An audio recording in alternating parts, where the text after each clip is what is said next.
Hey guys, this video is for educational purposes only. Please do not break the law. Okay, so there's a lot of things you need to take into consideration as I'm learning, appears to be with this entire industry. But I wanted to ask you a question. I'm kind of curious, so imagine I'm someone new coming into this. I'm a home grower, right? Is this all this information you're giving me still quite relevant to me? Or is there something else I should be considering as a home grower? Yeah, I mean, it is relevant. You're going to have obviously different considerations as a home grower. I mean, the cost on, a case of Rockwool versus a case of loose fill cocoa pots is going to be less of an issue for a home grower because, it's not scaled to a huge scale. One thing that, a lot of home growers might just use soil, which is fine, but I tend to shy away from soil in an indoor environment just because soil is typically a lot heavier. So when I say heavier, I mean it holds a lot more moisture. And as such, if you're doing it indoors, you can, get gnats and other types of insects that can kind of be an issue. So I don't personally like it as much. On the other hand, you can lighten up the soil a lot by adding a bunch of perlite, and then it becomes less of an issue. There are so many different types of soil. It's hard to kind of talk about them all generally. There's a lot of different amendments and nutrients in there. Some folks like that because they can put their plants in there and kind of set it and forget it for a while. They don't have to worry about feeding it as much because it has all the nutrients in the soil. But then it doesn't allow you to fine tune that nutrient for each phase of growth because it's in the soil from the get-go.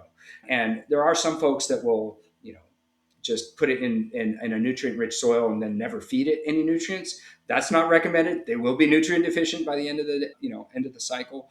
So personally, for indoor, small-scale DIY, I've always been a fan of Rockwool. I mean, that's what I started growing with. That's what the vast majority of my experience is with. Okay, so let me pause you right there, Elliot. I want to talk about Rockwool. Let's dive into that a little bit more. Can you tell me more about Rockwool, what it is, when someone should consider it, the benefits of it versus coco coir? Yeah. So, I mean, there's a lot of benefits. It does cost more than coco coir. It might be twice as much if you're getting like a Rockwool block versus a cocoa pot, but it's inert. It's very light. So transportation costs as far as the weight are a little bit less because it's very light. It's a synthesized. The closest thing to it would be, again, it's kind of like almost like volcanic rock, but it's spun in a way that it's like cotton candy, but it's made out of rock. So it's very inert. It has a 0 CEC, so it doesn't hold on to any nutrients. So you can very easily change the nutrient profile as you go through the different phases of growth. You don't have to worry about nutrient buildup as much. You don't have to worry about, bad bacteria or bugs live in there as much. It's a relatively sterile environment. You can put beneficial microbes, and they do grow on Rockwool, but it's not as much as, say, with a soil or peat perhaps or cocoa.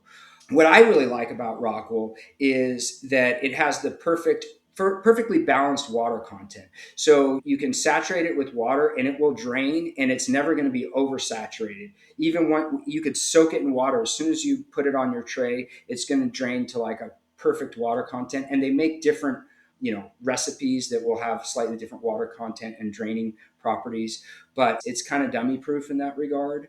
And it drains really quickly. So, having a very quick drainage on your grow media enables you to do a lot more when it comes to crop steering. So that's one of the things I really. So one funny thing that not a lot of people know about Rockwool is that it was originally created by mistake, and some of the best things are, right? And so it was used as insulation, and the company that was manufacturing it on this particular run, they forgot to add the water repellent to this batch of what would later be called Rockwool, but it was an insulation, right? And so they realized they didn't have the water repellent. They said, "Oh, we can't use this in our walls. It's going to cause horrible mold issues and whatnot."